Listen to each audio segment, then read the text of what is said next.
Nous venons à toi, nous venons à toi, ô roi éternel. Nous inclinons nos cœurs devant toi, ô roi immortel, toi le Dieu parfait qui habite avec les imparfaits. Encore, glorieux Jésus, glorieux Jésus, venu d'en haut, Saint-Esprit, admirable Père, admirable secours Jésus. À la croix tu subis la honte pour nous délivrer de la mort. Oui, nous venons à toi, ô roi éternel. Nous inclinons nos cœurs devant toi, Jésus immortel, ô roi immortel, alléluia Jésus, qui habite avec les imparfaits. Alléluia Jésus, alléluia Maître fidèle, alléluia notre roi immortel, notre roi vivant, notre roi puissant, notre roi excellent. Gloire à l'agneau de Dieu. Merci Saint-Esprit, que Jésus vous bénisse. Est-ce que tu peux bénir la famille qui se trouve juste à tes côtés? Bénis la famille qui se trouve juste à tes côtés. Une parole de bénédiction. Une parole de bénédiction. Bénissez. C'est la famille qui est à vos côtés. Que Jésus vous arrose abondamment. Nous sommes dans famille glorieuse. Que l'Éternel rende ta famille glorieuse. Que ta famille soit influencée par la gloire de Dieu. Que ta famille soit bénie par cette gloire. Amen. Que quelqu'un lève sa main droite et dise Seigneur. Que quelqu'un lève sa main droite et dise Seigneur, délivre-nous du mal et bénis ma famille. Amen. Nous sommes au chapitre 6 aujourd'hui. Nous avons fini avec le chapitre 5. Nous sommes au chapitre 6 aujourd'hui. Les attitudes qui enchaînent l'épanouissement d'un couple. Les attitudes qui enchaînent l'épanouissement d'un couple.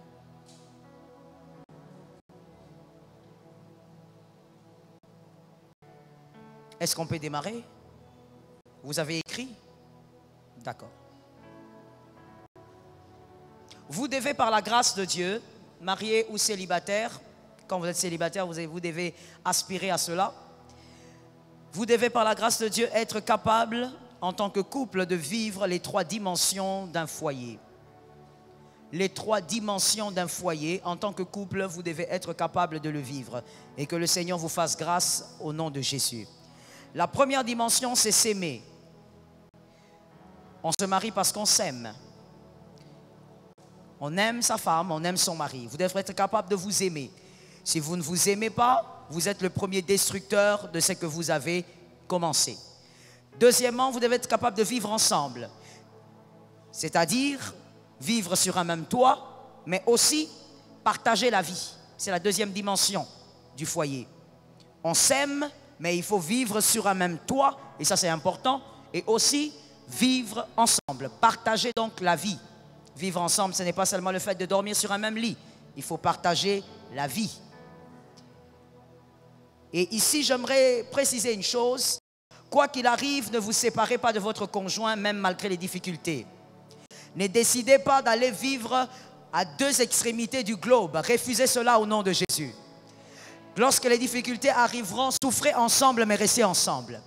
Refusez que chacun rentre dans le toit paternel, c'est une malédiction. Refusez cela par l'autorité du nom de Jésus, que quelqu'un dise « je refuse ». Prends avec autorité ce que tu dis et dis toi-même « je refuse ». C'est une malédiction qu'il ne faut pas vivre. Lorsque vous avez quitté le toit paternel, vous ne devez pas y rentrer.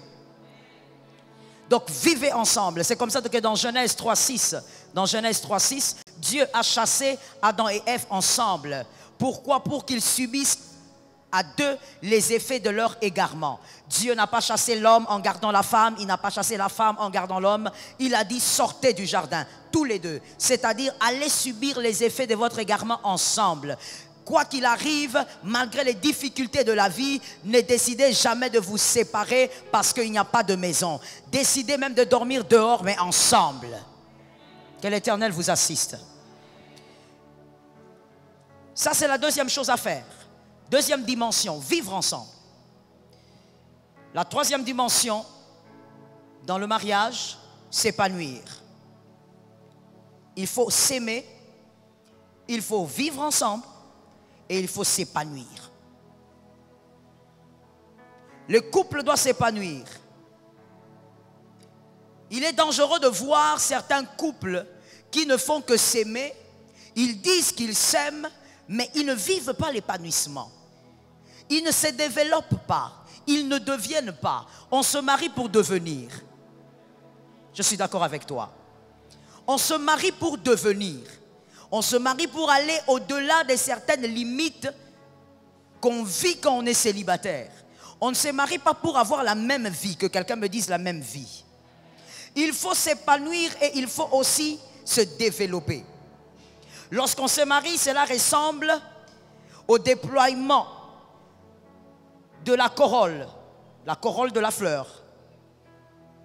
La corolle de la fleur se déploie. Même si elle est fermée le soir, à un certain moment du matin, elle se déploie. Il y a encore d'autres fleurs dont la corolle est fermée le matin, mais au soir, elle se déploie.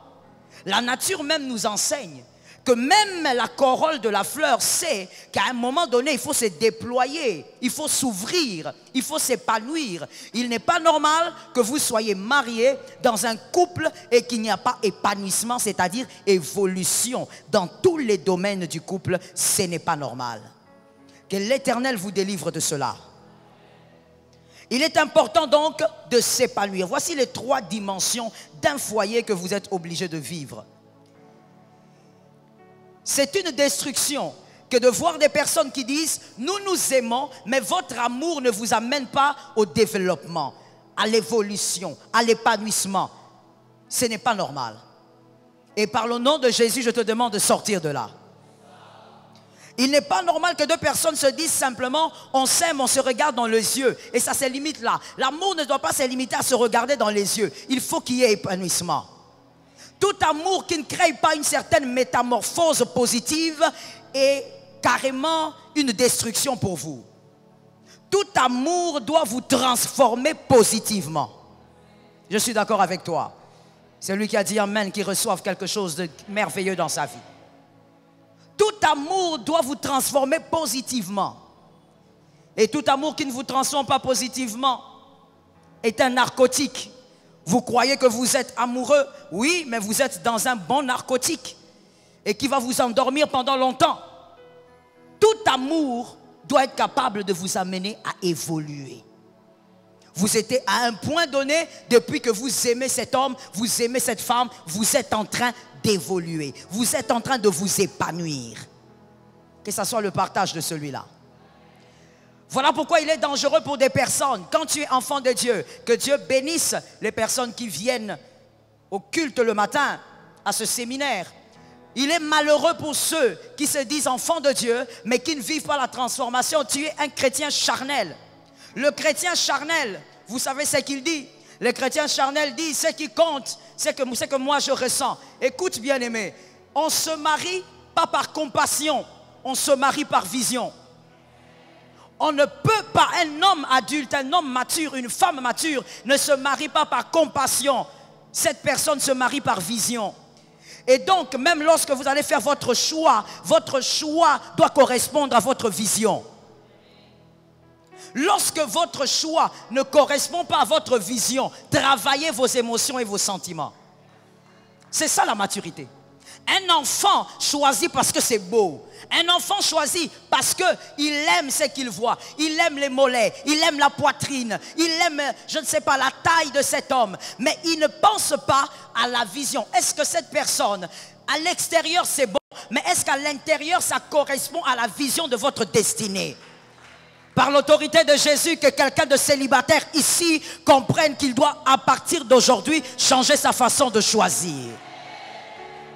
Une personne mature, je vais reprendre ça, une personne mature travaille ses émotions et ses sentiments par rapport à sa destinée. En d'autres termes, vos choix doivent correspondre à votre destinée. Lorsque je choisis quelqu'un que j'aime, ça veut dire de manière extérieure, je l'admire, je l'apprécie, mais cet extérieur ne correspond pas à la vision de ma destinée, je travaille mes émotions. Est-ce que quelqu'un m'entend? Dis à ton frère, ces choses sont pour toi. Je t'entends chuchoter, moi je ne veux pas besoin que tu chuchotes, je veux que tu parles à haute voix pour que je sache que tu es en train de le faire. Dis à ton frère, ces choses sont pour toi.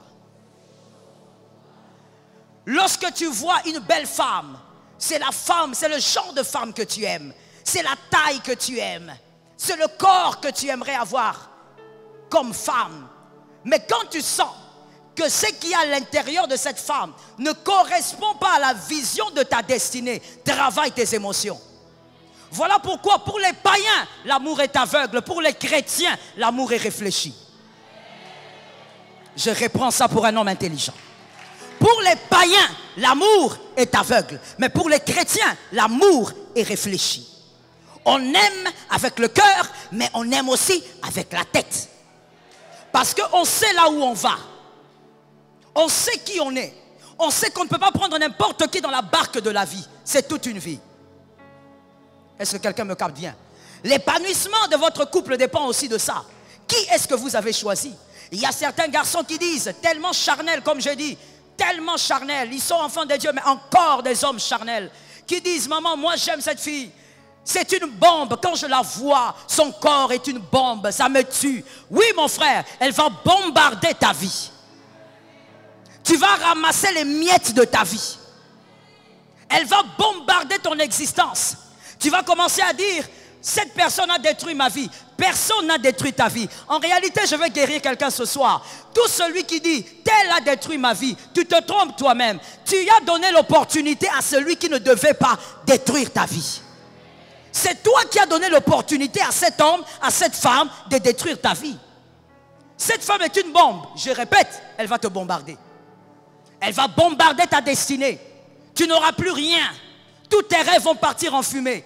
Parce que toi, tu choisis par la chair. C'est vrai que l'équilibre réclame ceci. À cause de l'équilibre, tu ne peux pas aussi épouser quelqu'un que tu n'aimes pas, que tu n'admires pas, que tu n'apprécies pas. Mais écoute, tu dois veiller toujours que ce que tu apprécies corresponde à ta vision de ta destinée. Je suis d'accord avec celui qui est derrière. Qui veut, mon frère? La nature nous enseigne. Qui veut faire une croisière en mer ne va pas prendre une barque.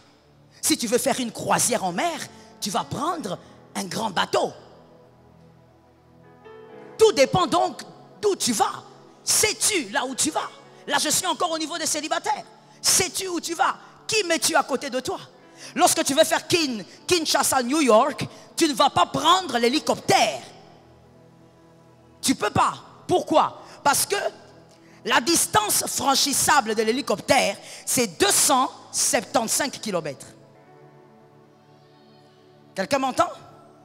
La distance franchissable de l'hélicoptère, c'est 275 km. Mais maintenant, un avion à long courrier, lui, il fait 13 000 km. Mais Kinshasa, New York, ça fait 10 262 km.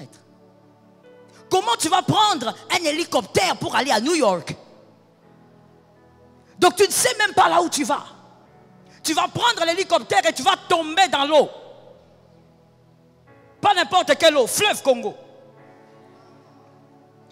Pourquoi? Parce que tu as voulu prendre une femme qui était éclatante à tes yeux, mais qui n'a rien à voir avec la vision de la destinée.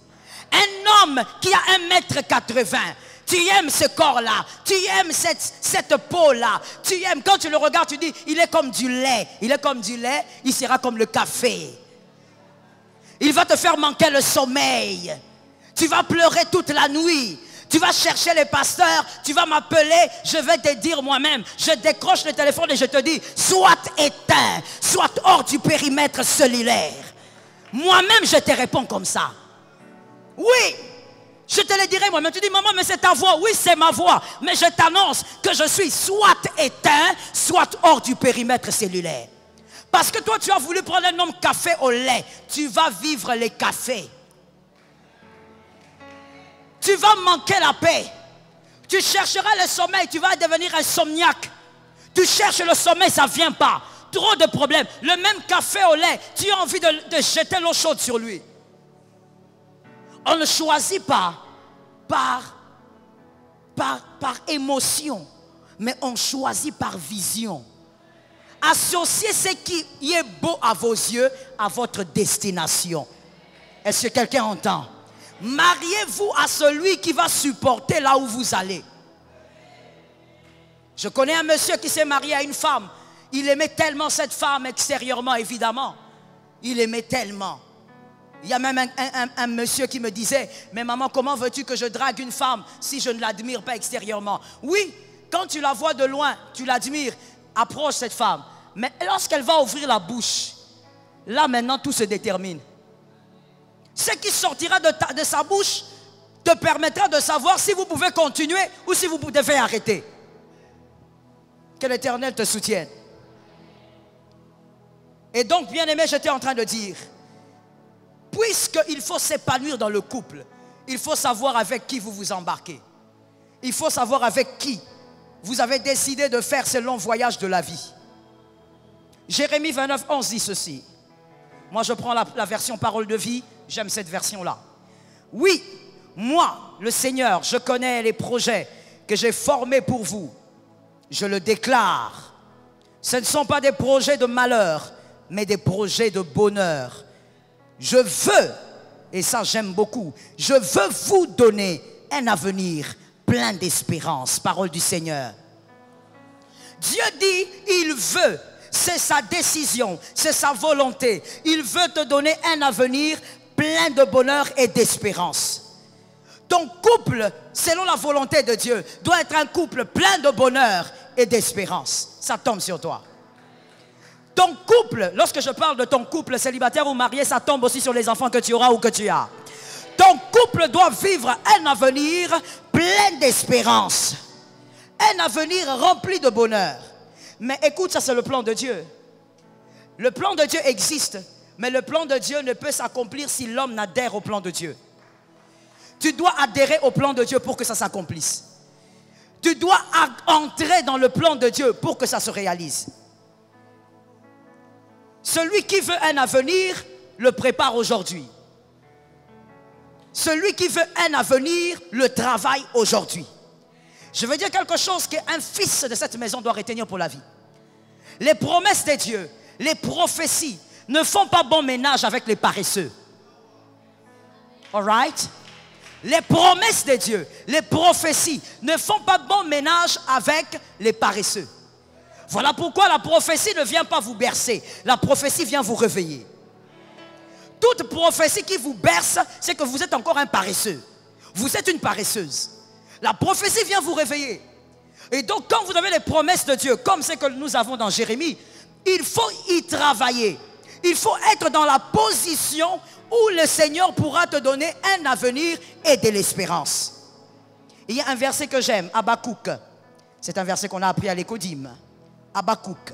Habakkuk 2, 2 à 3. Nous aimons réciter ce verset. Où Dieu dit à Habakkuk, la promesse elle arrive. Elle va vers son terme. Et même si elle tarde, parce que elle s'accomplira certainement. Mais il y a quelque chose que moi j'aime bien. Regardez dans Habakkuk chapitre 2 verset 1. Habakkuk chapitre 2 verset 1. La Bible dit qu'Habakkuk était où? Good. Vous êtes des lecteurs de la Bible, j'aime ça. Habakkuk était à son poste. C'est-à-dire que quand même on dit attends la prophétie, la personne est à son poste. La personne est en train de faire ce qu'elle doit faire. La personne est en train de travailler comme elle doit travailler. Et la prophétie va arriver. L'accomplissement de la prophétie va arriver. Je dis à quelqu'un, fais ce que tu dois faire. par rapport à ton couple, fais ce que tu dois faire. La prophétie, l'accomplissement va arriver. Je croyais que je parlais à un homme intelligent. Je croyais que je parlais à une femme intelligente. Sois à ton poste. Lorsque on dit à Habakkuk, attends, on ne dit pas à Habakkuk, dors. On ne dit pas à Habakkuk, commence à danser. On ne dit pas à Habakkuk, va passer ton temps chez tes amis. Habakkuk est à son poste. Sois à ton poste et travaille comme tu dois travailler pour que ton couple vive l'épanouissement. Est-ce que quelqu'un m'entend très bien? Let me say something. Dès que tu nais, tu sors du ventre de ta mère, il y a quelque chose qui se passe avec tout humain. Et cela jusqu'à ta mort. Rien ne se fera plus seul. Tout ce qui doit arriver demande tes efforts. Pour marcher, l'enfant doit fournir des efforts. Il doit ramper, il doit s'élever seul. Pour manger, il doit fournir des efforts. Et même pour se reposer, il doit fournir des efforts. Pour que tu vives donc l'épanouissement de ton couple, tu dois fournir des efforts. Je te l'ai dit le vendredi, je ne sais plus lequel. Tu dois être capable d'aimer ton couple pour te battre pour lui. Tu dois être capable d'aimer ton couple pour vivre des choses glorieuses que tes pères n'ont pas vécues. Par la grâce de Dieu et par l'autorité du Saint-Esprit, que tu puisses vivre dans ton couple des choses glorieuses que tes pères, ce que tes pères n'ont pas vécu, tu prends ça. J'introduis ça dans une lignée. Je disais j'introduis dans la lignée. Je disais j'introduis dans la lignée. Tu vois, voilà pourquoi moi je ne pouvais pas avoir un parent comme toi. Regarde comment tu réagis alors qu'on est en train d'introduire des choses qui peuvent délivrer des générations. J'ai dit j'introduis dans ta lignée. J'introduis dans ta lignée. J'introduis dans ta lignée. Que dans ta lignée vous puissiez vivre des choses glorieuses que tes pères n'ont pas vécues. Est-ce que quelqu'un m'entend? Que Jésus nous fasse grâce. Ruth 2, 3, 5. Ruth 2, 3, 5. Ce verset parle de Ruth qui était en train de glaner, et parce qu'elle glanait, Boaz l'a vue dans son champ. Tu veux Boaz, tu dois glaner. Bethléem, c'est pas Moab. Bethléem, c'est pas. Dis à ton frère, Bethléem, c'est pas Moab. C'est-à-dire à Moab, tu es là, tu es belle, tu as ton corps qui attire, et puis il y a Kiljon qui vient qui t'épouse. Mais à Bethléem, Boaz ne viendra pas t'épouser à cause de ton corps. Tu dois glaner. Quand tu seras en train de glaner, il te verra dans le champ. Je prophétise sur une célibataire. Sur un célibataire, sois en train de glaner. Et l'Éternel va t'envoyer ce qui va amener ton épanouissement. Il ne faudrait pas que tu te maries demain. Et depuis que tu t'es marié, ça commence par l'église. Tu deviens rare à l'église. On tue d'abord ta foi, on tue ta consécration. Et ensuite tout le reste arrive. Tu travaillais, tu ne travailles plus. Tout commence à tomber, à chuter. C'est quel type de mariage? Évidemment dans le mariage il y a le haut et le bas. Mais mon frère, ce n'est pas normal lorsque dans un mariage il n'y a que le bas. Est-ce que quelqu'un m'entend? Est-ce que je peux expliquer selon la nature? Je peux expliquer. L'être humain tel que tu es là, tu as la tête, tu as aussi les pieds. Tu n'as pas que les pieds. C'est-à-dire, il y a le bas, il y a le haut. Tu es composé comme ton corps est composé. Il y a la tête, il y a les pieds. Les pieds touchent le sol, mais la tête ne touche pas le sol. Ce n'est pas normal que ton couple soit toujours en bas. Depuis que vous avez commencé, vous êtes toujours en bas. Vous avez des choses à régler. Suivez l'enseignement et vous allez le régler. Je suis d'accord avec toi. Le couple doit s'épanouir dans quelle dimension? Le couple doit s'épanouir spirituellement. Le couple doit s'épanouir financièrement. Le couple doit s'épanouir sentimentalement, émotionnellement et même sexuellement. Dans toutes ces dimensions, le couple doit s'épanouir. C'est-à-dire, tu dois vraiment vivre ce qu'Adam a vécu. Tu rencontres une personne et tu sens que ta vie est en train d'être arrosée. Ta vie est en train d'être arrosée. Oh Lord. Mon frère, célibataire, je peux te parler? Est-ce que je peux m'adresser à toi? Je dis ceci. Tu rencontres une fille. Tu l'aimes. Vous voulez vous marier. Tu as un travail. Même si ce travail te procure 3000 francs le jour. Après une semaine de votre rencontre, tu perds le travail. Après la deuxième semaine, tu perds tous tes marchés. Quatrième semaine, même les personnes qui te donnaient quelque chose ne t'appellent plus. Je dis, monsieur célibataire, fuis. J'étais en train de dire fuis. Que quelqu'un me dise, je vais fuir. Je n'ai pas entendu. Dis-moi, je veux fuir. Ça, c'est quelle femme? Ça, c'est quelle femme? Rentrons dans la parole de Dieu. Moi, je suis bibliste. Restons là-bas. La première femme qui a commis beaucoup d'erreurs, qui nous a créé la catastrophe, Ève, même quand Adam l'a vue, il a dit, oh, il y a quelque chose qui se passe en moi. Voici cette fois celle. Et il n'y a pas d'abord Adam, ça n'a pas commencé chez Adam. Très souvent, on commence auprès d'Adam.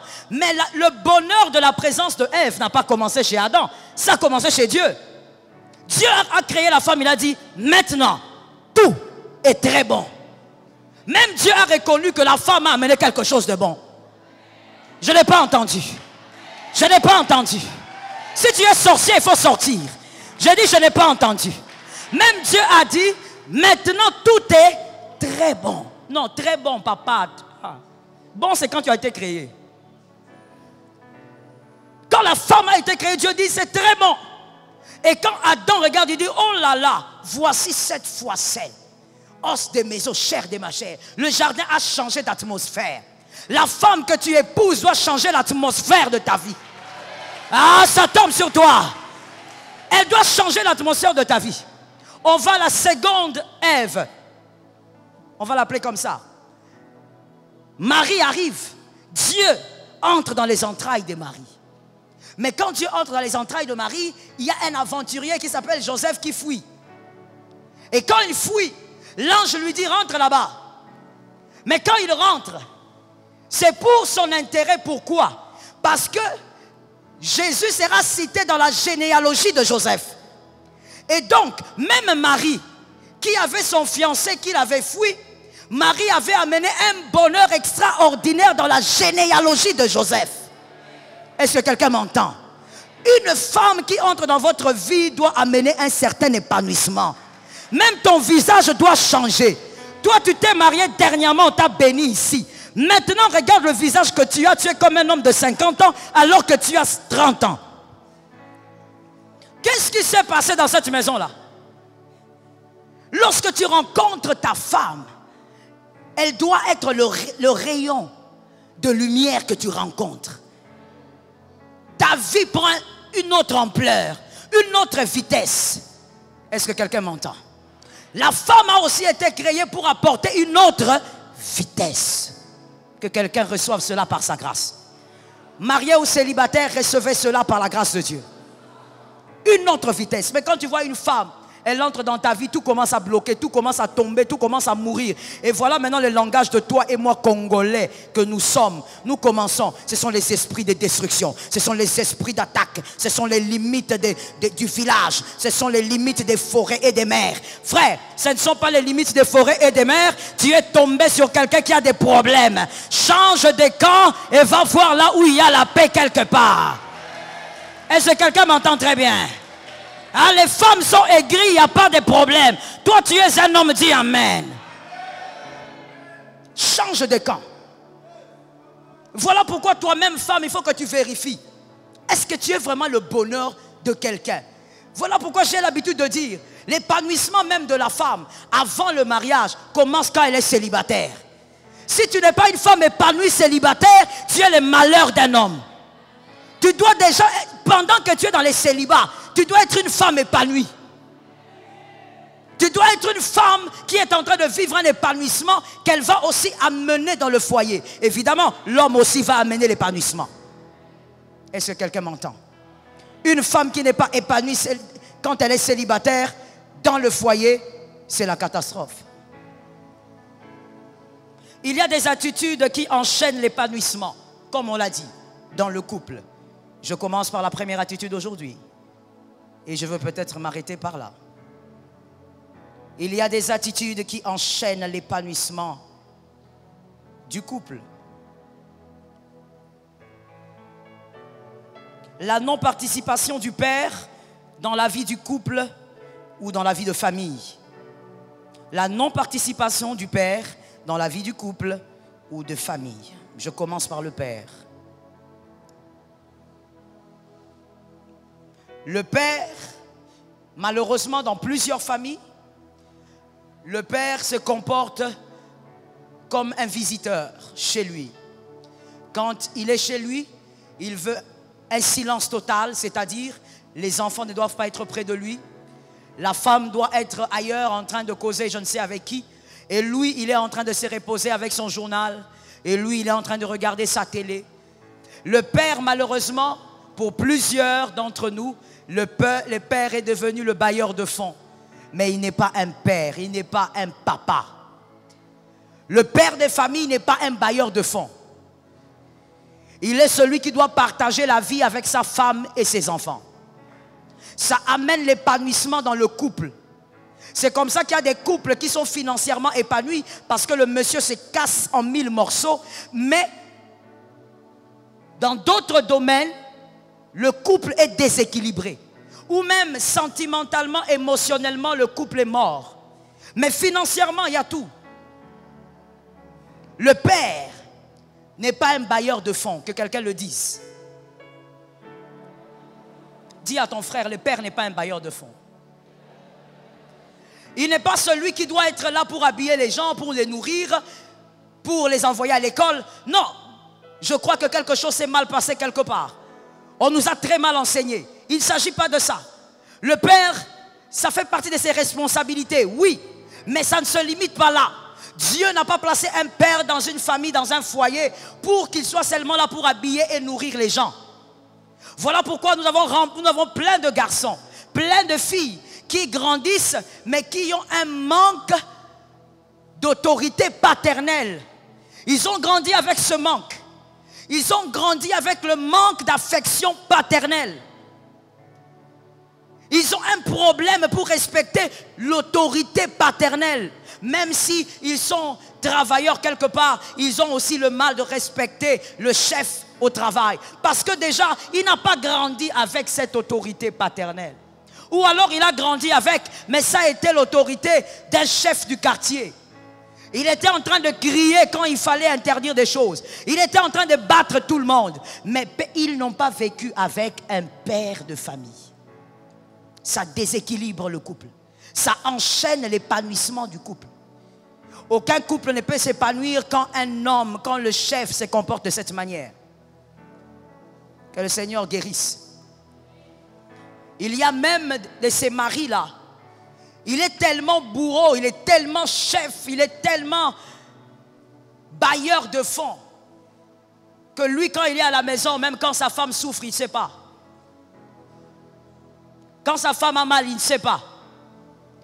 Sa femme va commencer d'abord par faire le visage comme quelqu'un qui a attrapé le corona pour lui montrer qu'elle va mal. Et là, le mari ne voit toujours pas. Il est là à 0 mètre. Mais il est en train de faire autre chose avec son téléphone, surtout, oh my God, avec cette génération, cette technologie, avec son téléphone à la main. Sa femme a mal. Elle change d'abord de forme du visage pour attirer l'attention. L'homme, il n'est pas là. Parce que lui, quand il est dans la maison, il n'est pas là pour vous. Il est là pour lui. Il est là pour se reposer, lui. Ça, c'est limite là. La femme change de formule. Elle commence à marcher en boitillant. En espérant que l'homme va voir. L'homme qui regarde, il dit, ta démarche est devenue jolie, hein? Donc il confond même la démarche avec la femme. C'est quoi le problème de la femme? Elle fait attirer l'attention de son mari, qu'il sache que je suis malade. Alors elle commence à créer des stratégies. Mais l'homme, il ne voit rien. Parce que lui, quand il est à la maison, il ne voit personne. Il est là pour lui. Quand les enfants viennent, allez là-bas, allez là-bas, là-bas. Vous dérangez. Déjà tout petit, il ne veut pas sentir ses propres enfants. Déjà tout petit, il ne veut pas être encombré. Lui, il appelle ça un encombrement. Et malheureusement, la plupart des femmes, la plupart des filles, grandissant dans cette culture, nous avons aussi attisé ces genres de choses. Quand papa arrive, c'est la maman qui vient, comme une poule. Venez les enfants, votre papa est là, il faut aller dans la chambre. Parce qu'on nous a fait grandir comme ça. Et on pense que c'est ce qui est normal. Papa, on vient devant lui quand on a besoin des frais scolaires. Papa, j'ai besoin des frais scolaires. D'accord, je vais payer. Papa, je suis malade. Ok, prends l'aspirine. Papa. Mais il ne vit pas en famille. Et ça crée un déséquilibre. Lorsque ce rapprochement est inexistant, les déséquilibres sont créés surtout au niveau émotionnel. Regardez ce qui se passe dans Luc 1:30 jusqu'à 35. Dans Luc 1:30 jusqu'à 35, l'ange vient parler à Marie en ce qui concerne la naissance de Jésus. Mais dans Matthieu 2:13, l'ange vient vers Joseph. Il dit à Joseph, lève-toi, prends ta femme et prends l'enfant. Que quelqu'un me dise, prends ta femme et prends l'enfant. L'ange Gabriel, cette fois-là, ne vient pas chez Marie. Alors qu'il avait commencé chez Marie. Mais pour fuir en Égypte, il ne parle pas à Marie. Il dit à Joseph, une manière de dire à Joseph, prends tes responsabilités en main. Ces personnes sont sous ta couverture. Vis une vie de famille normale. Occupe-toi de ta femme, occupe-toi de l'enfant. S'occuper d'une personne n'est pas seulement de lui acheter des biens. S'occuper d'une personne, c'est aussi l'écouter. S'occuper d'une personne, c'est aussi l'écouter. Un père de famille, je commence par la femme. Un père de famille doit apprendre à vivre avec sa femme. Tu dois apprendre à écouter ta femme. Non, ma femme parle beaucoup. C'est la femme que tu as choisie. C'est toi qui as choisi cette femme. Le pape n'est pas venu choisir cette femme pour toi. Tu l'as choisie. Toi, tu suivais le doux visage qu'elle faisait dans les fiançailles. Dans les fiançailles, toutes les filles ne parlent pas. Dans les fiançailles, toutes les femmes. Qu'est-ce que tu en penses? Rien du tout. Est-ce que tu penses qu'on peut commencer le comme tu veux? Fiançailles. Mariez-vous. La même fille là. Chérie, est-ce que tu penses qu'on peut commencer? Non, moi je n'aime pas ça. La même. Est-ce que quelqu'un entend? Mon frère, nous tous ici, on était seulement comme ça. Alors pourquoi je te dis que dans les fiançailles, toutes les femmes ne parlent pas? Quand mon mari me posait des questions à l'époque, on était fiancés. Qu'est-ce que tu penses? Rien. Là, quand mon mari me regarde, ouh là là, la douceur incarnée.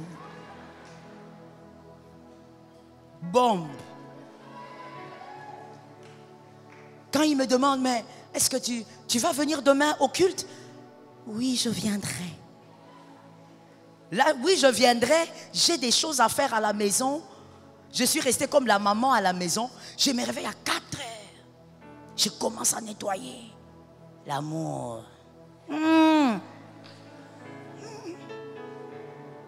Ma soeur, je te comprends.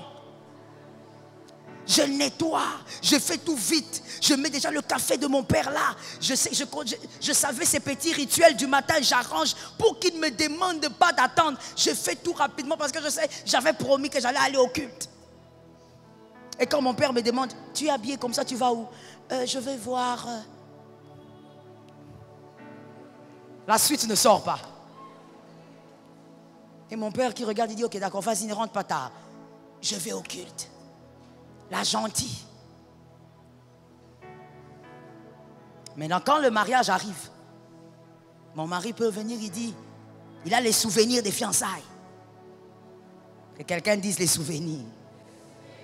Alors il me regarde, il dit, chérie, est-ce que tu penses que je peux faire ça? Je sais que tu seras d'accord. Hein? Ah, la forme change. Pourquoi? Parce que là maintenant c'est autre chose. Là maintenant j'ai déjà possédé. Je suis sur le territoire. Je suis sur le terrain. Je suis cimenté. Là maintenant ça change. Là maintenant même quand je dis non, non, non, on ne va pas faire ça. Chérie, je pense que tu dois réfléchir. Non. Là maintenant les noms commencent à sortir. Les femmes sont extraordinaires. Vous voyez, elles se sont reconnues. Je disais donc, l'homme doit être capable, le mari, le père, de vivre avec sa femme, d'écouter sa femme. Avoir une vie de couple crée l'épanouissement en tant qu'homme. Frère, n'écoute pas ta femme comme tu écouterais ton jumeau. La femme, j'aimerais dire quelque chose. Est-ce que je peux parler? Est-ce que je peux parler? Est-ce que je pose la question, je peux parler? Vous savez, toute femme équilibrée, toute femme guérie des blessures, toute femme qui a une tête un peu qui fonctionne, n'aime pas avoir au-dessus de sa tête un jumeau. Elle aime avoir au-dessus de sa tête un chef qui peut l'orienter. Mais un jumeau, ça veut dire qu'un homme jumeau, c'est qui? Un homme qui n'est pas ton mari, ça veut dire qu'il est ton mari, mais il est ton jumeau, il n'est pas ton chef. Comment ils se comportent les hommes jumeaux? Un homme jumeau, c'est celui-là, quand il écoute sa femme, quand il veut partager du temps avec sa femme, à un certain moment, il commence à aller dans les discussions des compétitions. Non, non, non, non, non, c'est pas comme ça. Non, c'est moi qui ai raison. Non, non, non. Frère, tu n'es pas jumeau, tu es chef. Et une femme équilibrée ne peut pas supporter un homme comme ça. Un homme qui est là toujours un peu molle comme ça. Un peu fatigué. C'est comme s'il a le corona. Il est tout le temps. Tu dois être un chef qui sait écouter, qui sait partager la vie avec sa femme. Savoir qui est ta femme. Vous savez, il y a des maris. Quand on reçoit le couple, on voit ça. Vous recevez les couples qui ont des problèmes, vous vous rendez compte qu'en réalité, cet homme ne connaît pas sa femme. Il ne connaît pas sa femme alors qu'ils vivent ensemble. Pourquoi? Parce que pour lui, être mari, c'est faire des enfants, donner la nourriture, et un point, c'est tout. Il n'y a pas des moments où ils se mettent à se balader un peu dans la contrée, ils se baladent en train de parler un peu de leur vie, de leur avenir, de leur passé. C'est pendant le moment pareil qu'on apprend à connaître sa femme, son mari. L'homme, le père, le mari qui partage la vie avec sa femme. Il y a quelque chose qui m'a toujours surpris. Comment toi tu partages la vie avec quelqu'un? Tu dors avec cette personne, tu vis avec cette personne. Mais tu vois un mari en train d'aller acheter un soutif pour sa femme. Si tu regardes la taille du soutif, tu ne comprends pas. Vous savez ce que c'est un soutif ou pas? Vous ne savez pas? Zénon, tu ne sais pas? Mon fils, tu es pur. Le soutien. Un mari va acheter le soutien pour sa femme. Il dit, voilà, je vais faire un cadeau à ma femme. Il va au magasin. Bon, moi, je fais ça. Ça, c'est beau. Moi, j'aime cette couleur-là. D'abord, tu prends une couleur qu'elle n'aime pas elle-même. Mais tu ne sais pas qu'elle n'aime pas cette couleur-là. Moi, ça, c'est joli. Tu amènes. Chérie, j'ai un cadeau pour toi. Ferme les yeux. La femme ferme les yeux. La femme dit, c'est quoi, c'est quoi? Non, ferme les yeux. Ouvre les yeux. Quand la femme ouvre, Kanda et Mathieu, ça c'est la taille de quelle poitrine? Oh chérie, c'est pas ta taille. Tu commences à comparer. Donc ta femme, elle a une faible poitrine, mais tu allais prendre un gros soutif. Pourquoi? Parce que même la femme avec qui tu es, la femme que tu touches, tu ne la connais pas. Extraordinaire. La femme que tu as sur le lit, tu ne la connais pas. Parce que toi, en tant que père, tu ne veux pas partager la vie. La vérité, c'est quoi? On ne donne que ce qu'on a. Mais que la parole de Dieu t'aide à avoir autre chose. Qui a dit amen à ça? Que la parole de Dieu t'aide à avoir mieux que ce que tu as reçu. Un père doit partager la vie avec ses enfants. Un père ne doit pas être simplement celui qui connaît le nom de ses enfants, qui connaît là où ils étudient, et il se limite là. Le père, il est là, il dit, tu as eu combien à l'école? Tu as réussi? C'est bien, tu es ma fierté. Tu as échoué? Tu es baudet comme tes oncles. N'est-ce pas que c'est ça? Je n'entends pas. Quand tu réussis, tu es le fils de ces gènes. Quand tu échoues, tu es baudet comme tes oncles maternels. Et le père pense que c'est à ça. Ça se limite à ça. Écoutez, je vais vous dire une chose à retenir, s'il vous plaît, pour la vie.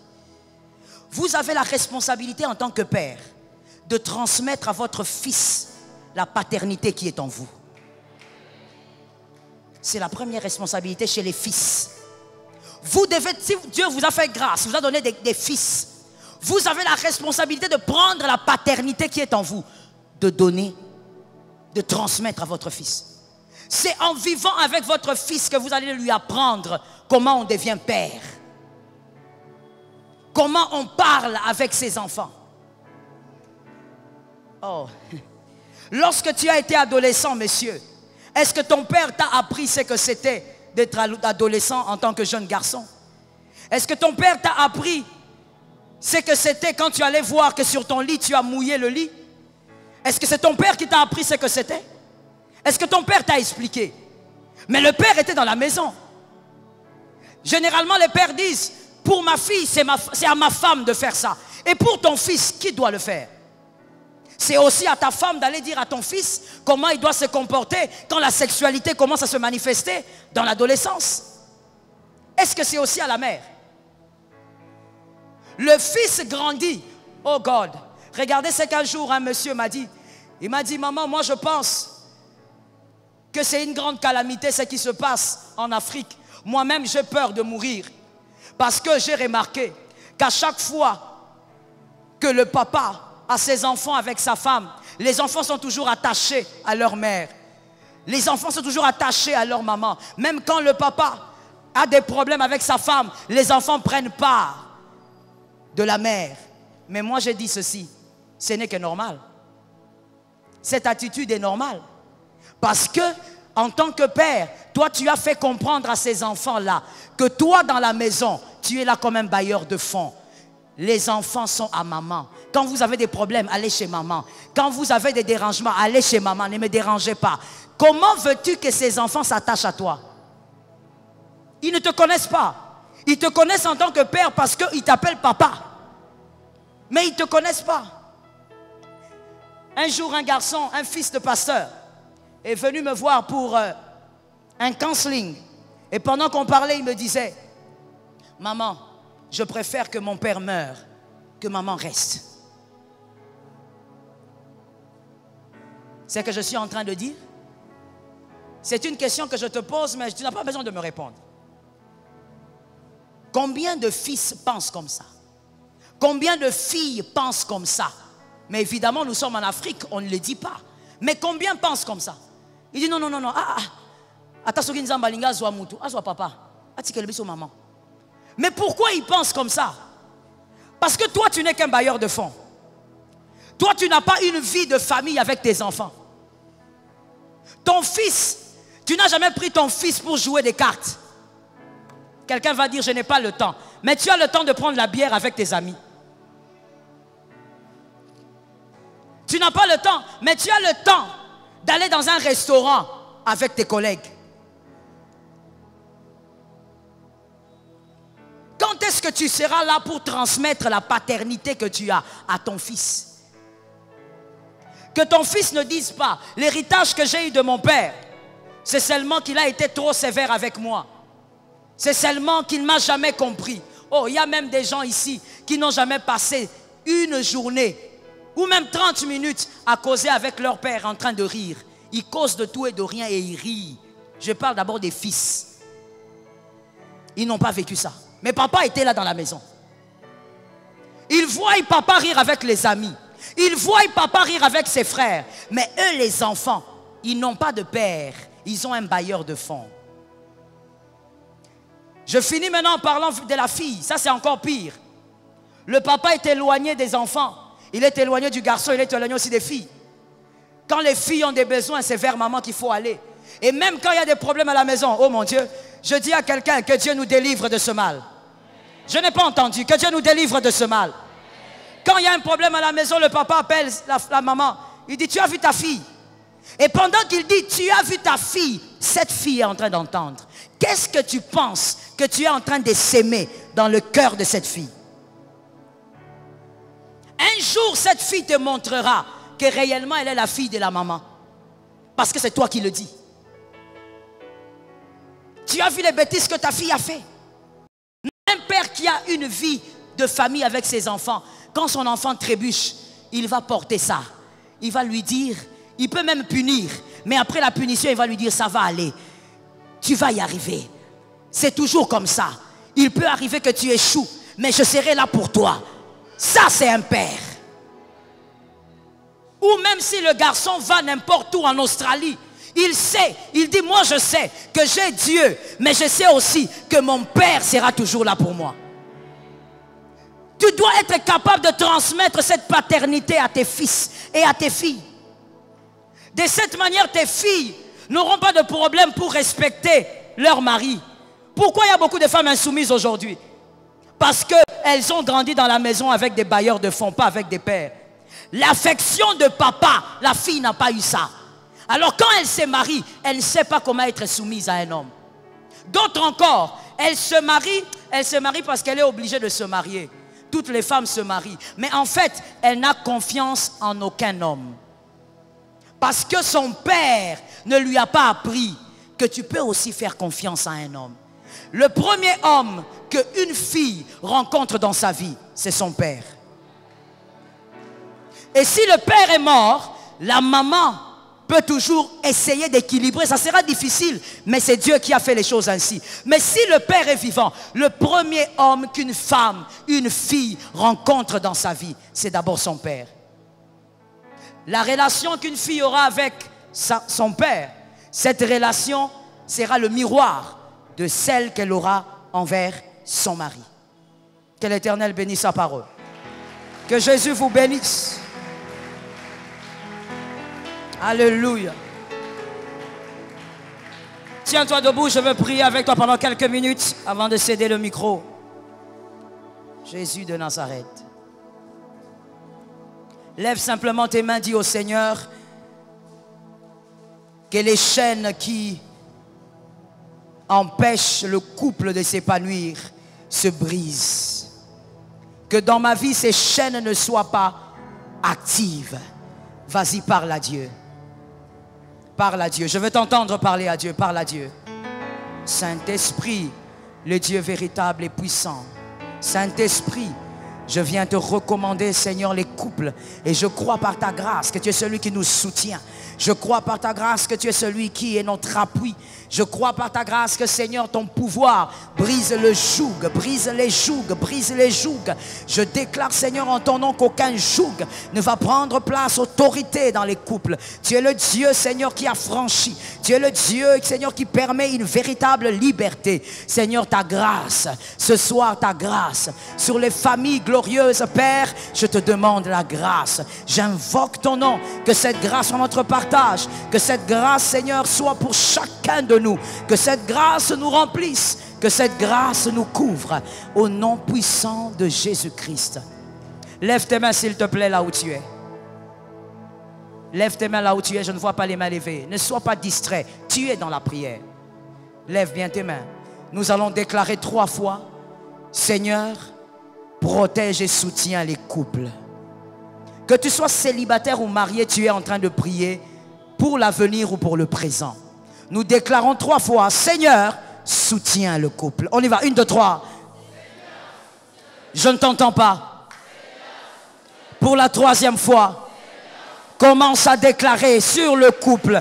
Prie, ordonne, prophétise même que le Dieu d'Israël soutienne les couples.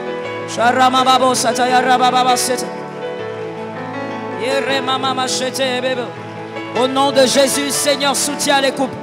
Le Dieu de grâce assiste les couples. Le Dieu merveilleux assiste les couples. Le Dieu puissant éloigne du mal. Tu es le Dieu qui a permis que ce couple s'unisse. Alors je te prie, Seigneur, que le mal soit loin, que le mal soit neutralisé, que le mal, Seigneur, soit dompté par ta gloire. Au nom de Jésus, que le mal soit englouti par ton pouvoir. Au nom de Jésus, que le mal, Seigneur, soit contrôlé par ton autorité. Au nom puissant de Jésus. Merci, Seigneur, car je sais que tu es celui qui nous couvre. Saint-Esprit, tu nous protèges. Saint-Esprit, tu nous éloignes du mal. Saint-Esprit, tu permets que ta gloire vienne briser tout ce que le diable avait prévu. Merci pour ta haute présence. Au nom puissant de Jésus, je veux prier pour toi. Merci Saint-Esprit. Mettez les mains là où vous voulez. Au nom de Jésus, Seigneur éternel, je te recommande ce peuple qui est venu dans ta présence en ce culte de famille glorieuse. Je te prie que ce que le peuple a entendu, que cela permette une transformation. Que cela permette aussi un renouvellement. Que les choses anciennes ne reviennent plus. Mais que ta gloire impose, Seigneur, un nouveau règne. Que ta gloire impose, Saint-Esprit, des grands changements que la main de l'homme ne peut réaliser. Merci de toucher là où, Seigneur, les paroles ne peuvent toucher. Merci, Saint-Esprit, d'atteindre les profondeurs de son âme. Et que ta grâce opère dans le couple. Que ce que le diable avait placé, sémé depuis des années, soit brisé ce soir au nom de Jésus. Soit détruit ce soir au nom de Jésus. Et que la grâce déborde. C'est au nom de Jésus que j'ai ainsi déclaré bénédiction, victoire, faveur, miracle, changement, puissance, élévation, épanouissement, gloire sur les couples. Au nom de Jésus, Amen. Sois gravement béni. Tu peux acclamer l'agneau. Célèbre Jésus.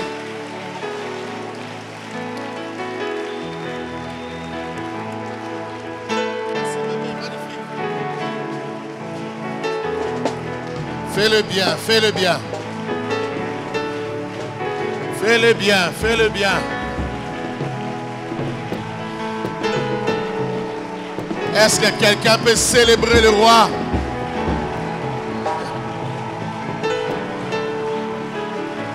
Attends. C'est comme si tu es crispé. Je ne sens pas l'ambiance habituelle des familles glorieuses. Qu'est-ce qui te crispe? Est-ce que tu peux célébrer Dieu? Tu sais, attends. Zéla. Tu sais, la célébration du Seigneur n'est pas une formalité. La célébration fait éclater la gloire de Dieu.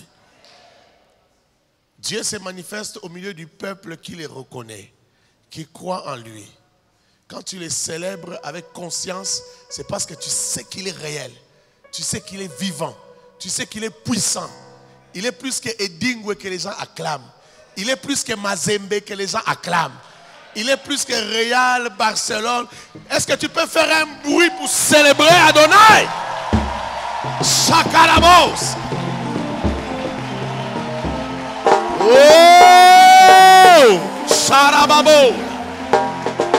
Merci d'acclamer Jésus. Merci d'acclamer le roi. Beta. Yataraba kirabo sakarabaya. Marebasi darabosa. Merci Jésus, merci le roi des rois. Merci le Seigneur des seigneurs. Merci celui qui vit éternellement. Amen. Voilà, nous voulons recevoir les heureux élus de ce soir. Ils se sont dit oui, ils veulent se marier. Ils passent par la bénédiction nuptiale ce soir. On va commencer par l'homme parce que tout commence par l'homme. On peut rester debout pendant qu'ils font leur entrée. J'ai été pris de ne pas être pressé de partir. Nous avons tout notre temps. Nous sommes dans les temps, donc il ne faut pas sortir parce qu'il y en a qui parfois ne se sentent pas concernés par ce qui se passe. Quand les autres se marient, toi aussi tu es concerné. La Bible dit que les mariages soient honorés de tous. Même si tu es déjà marié, tu as des enfants à marier. Tu marieras aussi des enfants. Honore les autres, Dieu t'honorera. Quelqu'un a dit Amen, bien? Voilà, nous allons recevoir l'homme. Chorale.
Amen.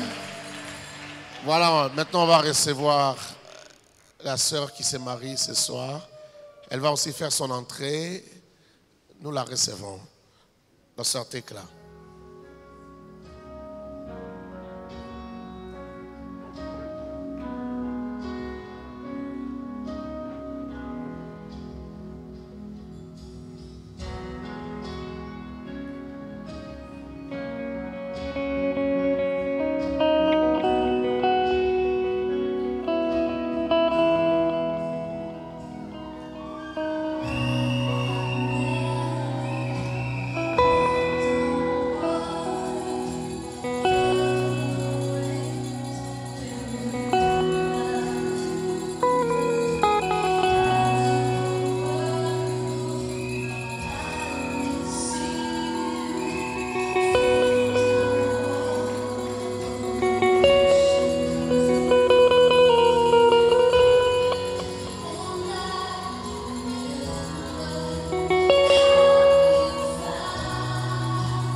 Amen. Est-ce que tu peux exagérer avec les mololo là bien?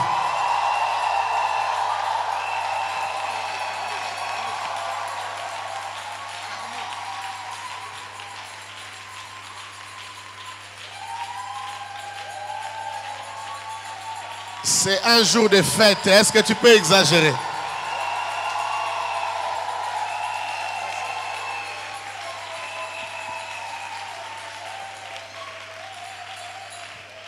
Amen.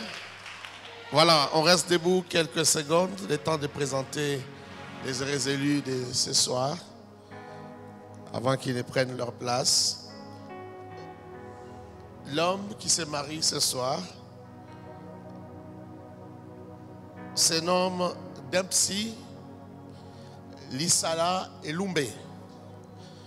Il est fils de papa Lisala Isekombe Claude et de maman Amissi Feza Dadi. Il est de la province du Grand Équateur et comme profession, il est logisticien. Et la demoiselle qui se marie ce soir se nomme Tekla Malongo Kapiamba, fille de papa Kapiamba. Il y a Kalou Jean-Baptiste et de maman Songa Mambombo Kati. Elle est de la province du Kasaï oriental et comme profession, elle est assistante à l'université. Sous vos acclamations, les heureux élus vont d'abord prendre place.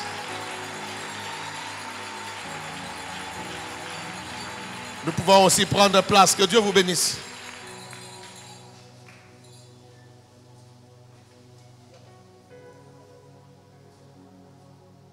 Amen. J'ai retenu quelque chose de la parole qui a été prêchée ce soir.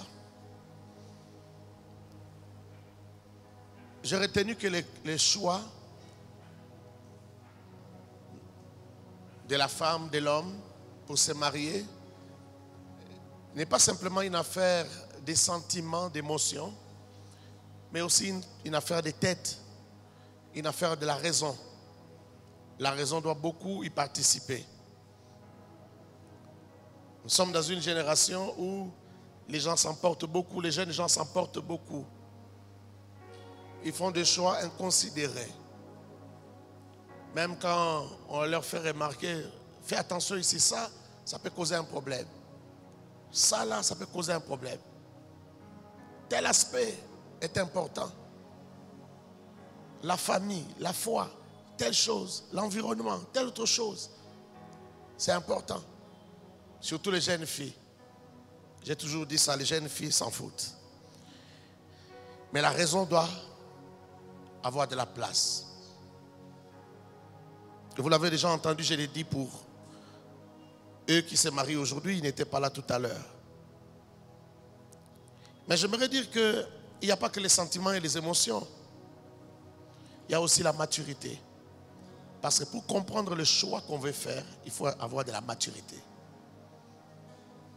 Et la maturité réclame la connaissance. L'autre jour, j'étais en train de dire ici à l'église, ici à ma campagne aussi, je le disais, que l'arche est censée bénir. L'arche, c'est la présence de Dieu. L'arche est censée bénir. L'église est censée bénir. Mais les gens parfois ne savent pas que tout ce qui bénit maudit aussi. Tout ce qui est capable de bénir peut aussi maudire. Et qu'est-ce qui fait que parfois, je dois dire souvent, les gens sont maudits par leur fréquentation des églises. C'est leur manque de maturité. Une église dans l'Oyenge, même à l'église, ils n'ont pas posé la question pourquoi on fait ça, pourquoi on fait telle chose, pourquoi on exige ceci et pourquoi on fait ça. Non. Ils pensent que nganga kitsi, le principe il faut qu'on respecte. Mais yanda kwa nzambe, Dieu est tellement large. Non, Dieu aussi a des principes et des lois. Dieu aussi a une façon de fonctionner. De la même manière, l'arche a tué Uza. Alors qu'il voulait bien faire. Il voulait protéger l'arche. Que l'arche ne tombe pas. Alors qu'il voulait bien faire. De la même manière, les sacrés détruisent beaucoup de gens. C'est la même chose pour les mariages. Se marier, c'est une bonne chose. Je parle à ceux qui sont célibataires, regardent ceux qui se marient aujourd'hui et se disent, nous voulons aussi nous marier. Se marier, c'est une bonne chose. Mais il y a des principes, il y a des choses à respecter, il y a des choses à considérer. Ça demande de la maturité. La maturité réclame la connaissance, j'insiste. Souvent dans l'église, nous avons vu des gens, parce qu'ils venaient à l'église, parce qu'ils écoutaient la parole, nous avons cru qu'ils avaient déjà grandi. Mais un jour, il ouvre la bouche, il parle, tu comprends qu'il n'avait rien compris. Depuis des années, il n'a toujours rien compris. Il agit, tu comprends qu'il n'a pas encore compris les choses de Dieu.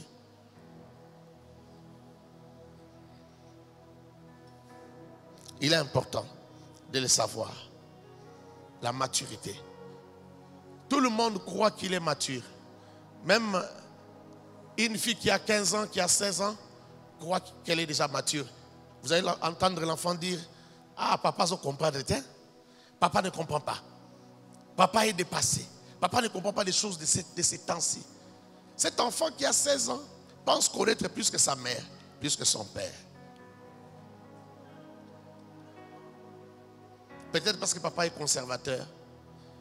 Elle croit qu'elle comprend beaucoup de choses. Mais comme je le disais ce matin quelque part, dans une émission, plus la connaissance s'accroît, plus on réalise l'étendue de son ignorance. Quand quelqu'un croit qu'il connaît beaucoup, c'est qu'il est un grand ignorant. Mais quand quelqu'un monte dans la connaissance, il réalise que l'étendue de son ignorance est très grande. Et il apprend l'humilité. La deuxième chose que j'aimerais dire avant de procéder à la célébration, c'est que on a vu souvent les mariages changer les gens négativement. Je le disais ici, je crois il y a deux dimanches. Je crois que tu étais là quand je disais ça. Les mariages souvent changent les gens. Parce que les gens pensent que, je parle des jeunes gens, que lorsqu'ils se marient, ils deviennent spéciaux, ils changent de statut. On ne peut plus leur apprendre des choses. On ne peut plus les guider. Ils doivent faire ce qu'ils veulent. Combien de fois j'ai vu des gens ici quitter l'église parce qu'ils se sont mariés? Cette source a cessé de te bénir parce que tu t'es marié? Cette source qui t'a béni, sais-tu d'abord d'où vient ton mariage? Je ne parle pas que des filles. Je parle des hommes aussi. Et c'est ce qui est bizarre. C'est qu'un homme qui est dans l'église, qui a grandi ici, parce qu'il a trouvé une fille qui vient, je ne sais pas d'où, la fille lui dit non, là où tu pries, ce n'est plus bien. Et ne vous en faites pas, il n'y a pas que les hommes qui font partie les filles de l'église, mais il y a aussi des filles qui font partie des hommes de l'église. Et ça marche.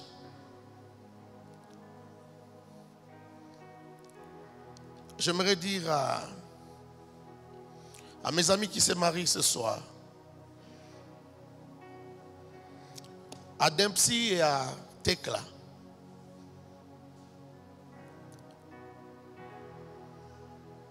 aimez la sagesse. Aimez la sagesse. Recherchez la sagesse. Avant de faire quelque chose, avant de prendre une décision dans votre vie, posez-vous la question si Dieu vous accompagne dans ce que vous voulez faire. Est-ce que Dieu est avec vous? Est-ce que Dieu est d'accord avec vous? Est-ce que vous l'avez consulté? Tous les couples ont des problèmes. Vous aussi, vous aurez des problèmes. Mais lorsque vous aurez des problèmes, que Dieu soit votre intercession, soit les lieux où vous vous retrouvez. Que la parole de Dieu soit les lieux où vous vous retrouvez. Si, pour Dempsey, ce que Dieu dit, c'est ce qui prime, et que pour Tekla, c'est aussi ce qui prime, alors vous allez vous retrouver facilement et vous allez vous mettre d'accord.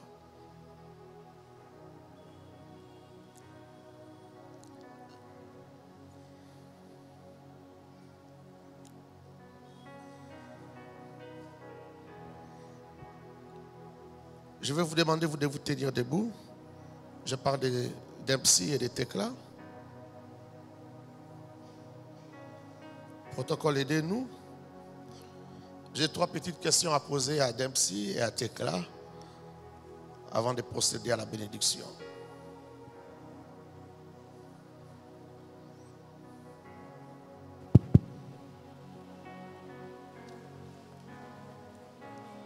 Je ne pose pas la question aux familles parce que si on est arrivé à ce stade, c'est parce que les familles, toutes les formalités au niveau de la famille sont terminées. Et les familles sont même ici représentées. Ils accompagnent les futurs mariés. Donc, ce n'est plus important de leur poser des questions. Je vais plutôt poser la question à Dempsey. Dempsey Lissala. Acceptes-tu par cet acte d'engagement de mariage d'aimer Tekla Malongo et de la chérir pour le reste de ta vie? Oui, je l'accepte. Merci beaucoup.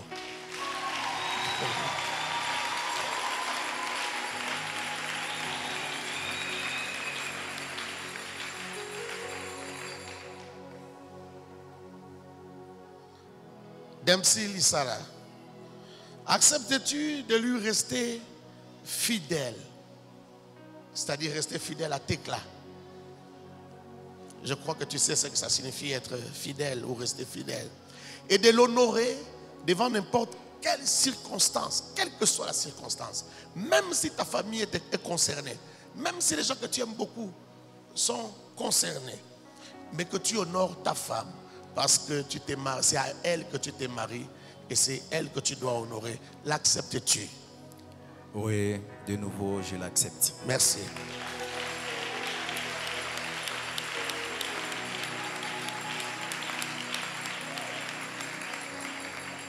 Dempsey Lissala, acceptes-tu de te référer à la Bible qui est la parole de Dieu et à ses saints serviteurs en face de tout problème qui pourrait intervenir tout au long de votre vie commune? Une fois de plus, je l'accepte. Merci beaucoup. Ba maman mololo ba yakite lelo. Ah, nayoki na mololo bien te. J'attends les mololo. Ah oui, ça commence à venir. Les mololo commencent à venir.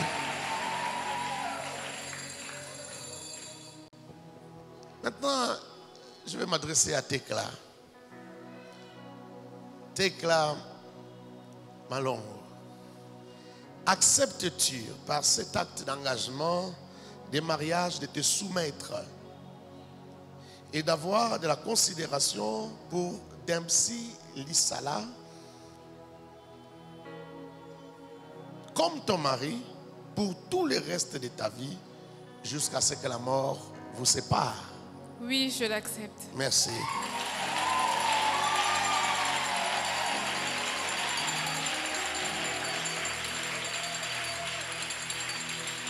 Donc, Tekla, tu acceptes d'être sous, hein? Te soumettre, d'être sous Dempsey. Même quand vous avez débattu, vous avez parlé, vous avez débattu, c'est lui qui a les derniers mots. C'est lui le chef. Tu acceptes cela pour toute la vie, jusqu'à ce que la mort vous séparera. Tekla Malongo, acceptes-tu de lui rester fidèle, c'est-à-dire rester fidèle à cet homme qui est à ta droite? Lui rester fidèle et l'honorer devant n'importe quelle circonstance de la vie. Même si demain, je vais préciser, ou je vais essayer d'expliquer, même si demain, il se retrouvait, personne vivant avec handicap ne peut plus travailler. C'est toi qui travailles, c'est toi qui ramènes 10 000 $ chaque mois, à la fin de chaque mois. Est-ce que tu acceptes de l'honorer devant n'importe quelle circonstance de la vie? Ce que je n'ai pas dit, ce que je n'ai pas imaginé. Mais si ça arrive, tu vas continuer à honorer cet homme parce que c'est ton mari et c'est le futur papa de tes enfants. L'acceptes-tu? Oui, je l'accepte. Merci beaucoup.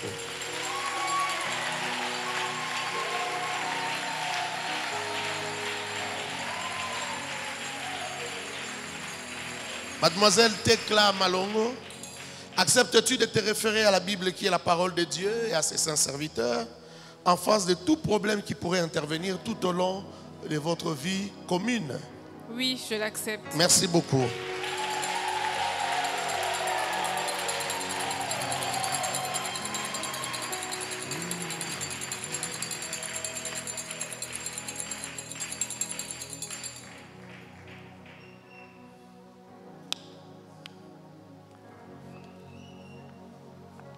Amen.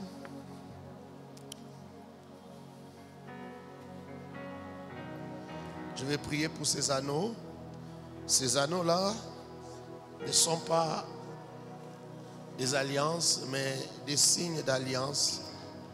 Et ça va caractériser l'alliance tout à l'heure, lorsqu'ils seront unis désormais.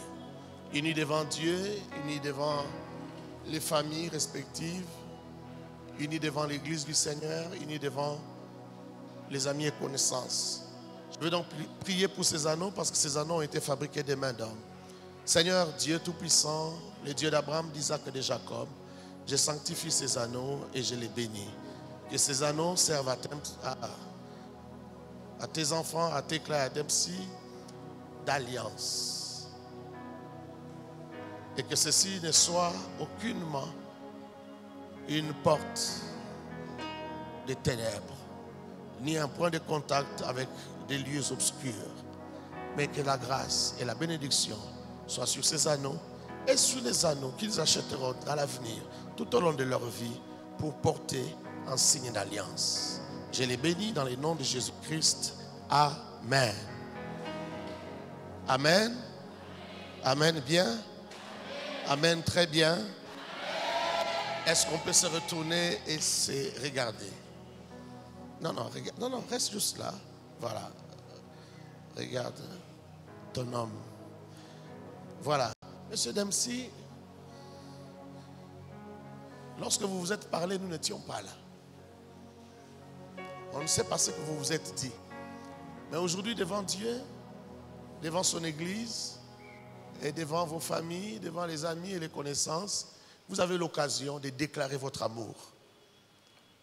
Si vous avez des promesses à faire, c'est le moment de les faire à éclat devant Dieu et devant toute cette assistance. Vous avez donc la parole. C'est éclat, n'est-ce pas? Avec ce voile-là, il n'y a pas de doute. Il n'y a pas de doute, c'est très visible. Donc on va passer directement à la déclaration d'amour. Vous avez les micros anciens. Aidez-nous avec les micros. Vous allez parler et vous allez introduire l'anneau. C'est lesquels? C'est les petits? D'accord. Nous écoutons la déclaration de Dempsey. Tetla Malongo Kapiamba, désormais Tetla Lisala, je t'offre cet anneau, signe de notre alliance devant Dieu et devant ton entourage et toute la nation. Je te promets amour, sincérité, fidélité, jusqu'à ce que la mort nous sépare.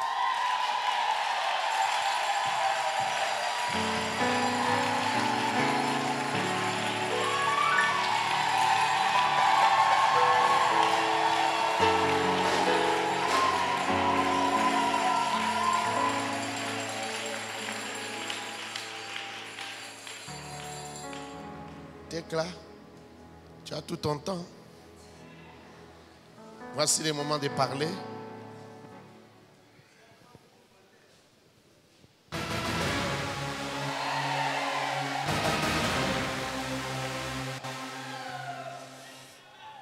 Dempsey, mon sucre d'orge.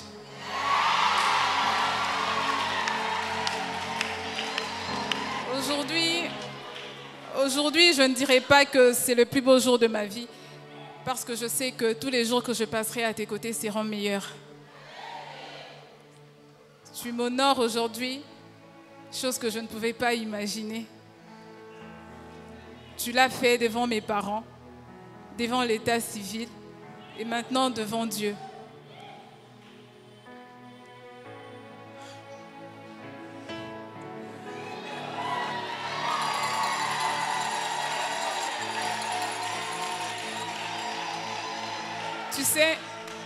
Tu sais que je t'aime. Mais aujourd'hui, j'aimerais que le monde entier le sache.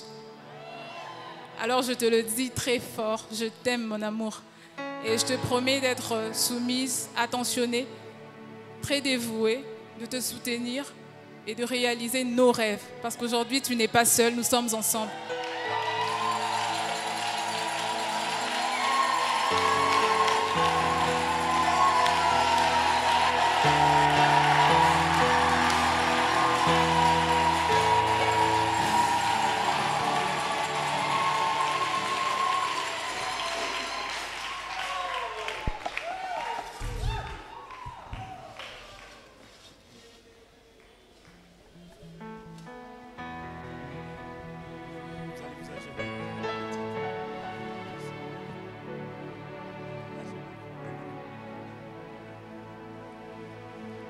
Nous allons tous nous tenir debout.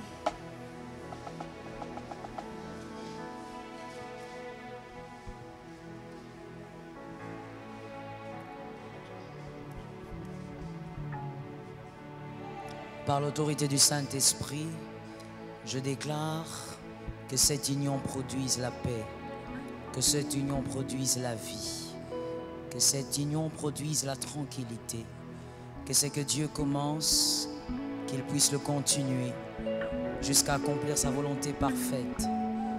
Je déclare la bénédiction du ciel, de la terre sur vous. Que le Seigneur se souvienne de vous pendant les moments les plus difficiles et qu'il soit votre socle et votre appui solide. Je déclare que ce foyer soit un jardin de bonheur, un jardin de vie. Que ce qui était impossible en tant que célibataire devienne possible ensemble. Accomplissez la volonté de Dieu et soyez meilleurs aujourd'hui que vous êtes à deux. Que le Dieu de gloire vous accorde bien au-delà de ce que tous les hommes voient aujourd'hui.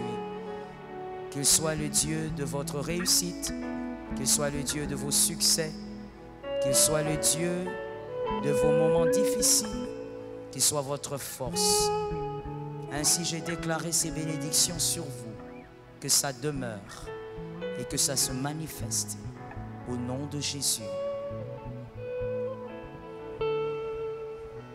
Que le Dieu des miracles, le Dieu d'Abraham, d'Isaac et de Jacob vous bénisse au nom de Jésus. Soyez bénis, prospérez à tous égards, soyez féconds et multipliez-vous. Que Dieu vous donne des beaux enfants, des enfants intelligents et des enfants qui vont vous honorer, qui seront à votre image. Que la bénédiction de Dieu soit dans tout ce que vous ferez, que tout ce que vous toucherez soit béni. Je vous bénis de la bénédiction de Dieu. Je vous bénis de la bénédiction d'en haut. Je vous bénis de la graisse de la terre et de la rosée du ciel. Que l'Éternel vous bénisse. Que personne ne sépare ce que Dieu a joint. Il a dit dans sa parole, je maudirai celui qui te maudira et je bénirai celui qui te bénira. Que l'Éternel soit avec vous. Que l'Éternel marche avec vous. Prospérez à tous égards. Que vos cœurs aiment Dieu. Que vos cœurs s'attachent à Dieu. Que vos cœurs servent Dieu.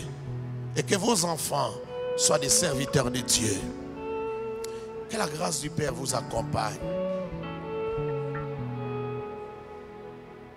Lorsque la voix du serpent s'élèvera pour vous détruire dans votre jardin de bonheur et de grâce, que l'Éternel les réprime. Que l'Éternel réprime ces serpents. Je détruis aujourd'hui toute réclamation, tout lien, toute limitation, tout ce qui peut vous empêcher de monter, de vous élever comme des fils d'Abraham. Je vous bénis. Ayez un mariage de paix, un mariage de joie, un mariage de bonheur, un mariage de tranquillité dans le Seigneur. Aimez-vous jusqu'à la fin de votre vie. Si Christ ne revient pas, que ce soit la mort qui vous sépare. Seule la mort. Ainsi, Dempsey et Tekla et Dempsey, je vous déclare mari et femme. Dans le nom de Jésus, Amen.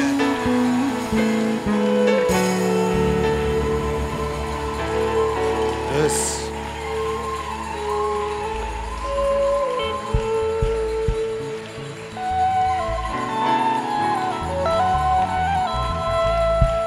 Amen. Amen. Maintenant qu'ils sont bénis et qu'ils sont mari et femme, maintenant que Tekla devient Madame Lissala, je vais demander à monsieur d'ouvrir ses voiles et d'embrasser la mariée.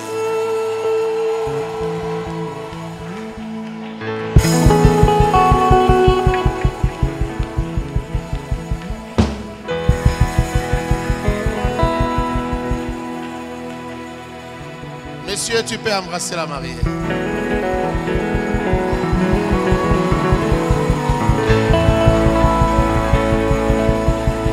Nayoki mololote.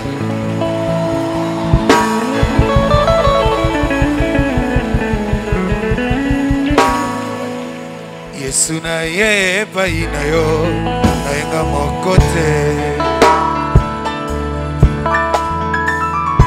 Moto na memi epai na yo moto melingi ye. Tu peux t'asseoir. Nayebi aza na ba faiblesse, me fait mal au cœur, me fait mal à la tête. Mais nakuti epai na ye quelque chose de bien qui m'attire tellement.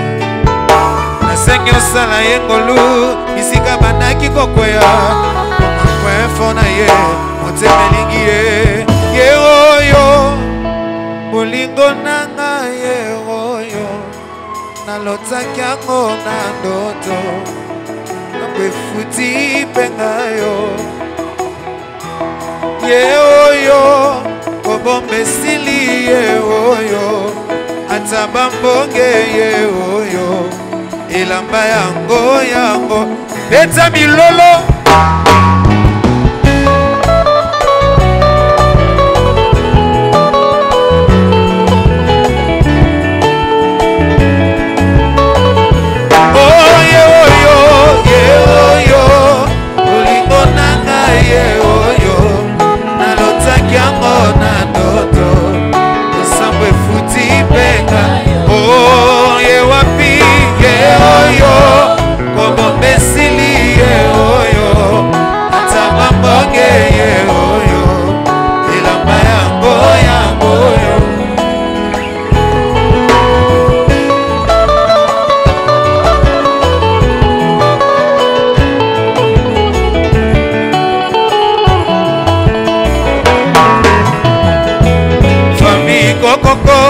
Motombo moni pembenye de moto aganye macho yo losambo efuti penga yo. Oh nalingi bino ebe nalingi ebinge aza moto ya bonanga osambela topambwa mae. Oh ye oyo bonanga ye oyo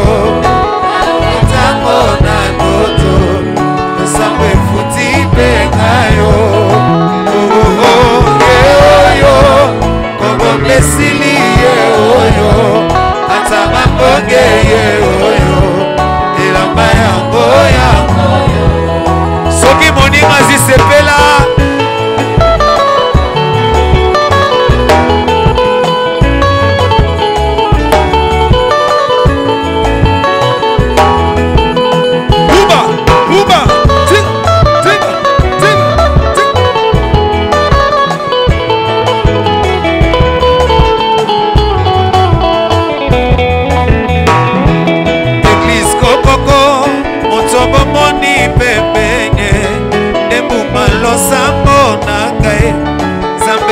Si pengayo boyebi nalingi bino yepe nalingi ebinge aza motu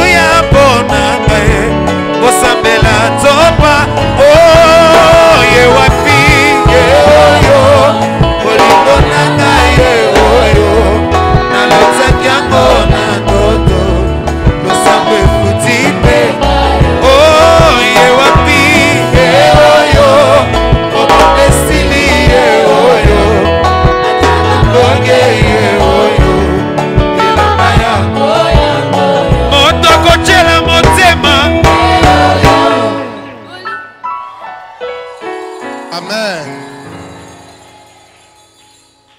Je vais demander à Dempsey et à Tekla de se tenir debout. République démocratique du Congo, Assemblée évangélique Nouvelle Alliance, en sigle AENA. Attestation des bénédictions nuptiales. Nous, révérend Timothée Mpongo Kabasele, pasteur responsable de l'AENA, attestons par la présente avoir béni les mariages unissant Messieurs Lisala Ilumbe Dempsey à Mademoiselle Malongo Kapiamba Tekla en date du 13 novembre 2020 devant parents et témoins dans notre temple de la Cité Verte. En foi de quoi la présente attestation est établie et délivrée pour valoir ce que de droit fait à Kinshasa le 13 novembre 2020. Mes sincères félicitations.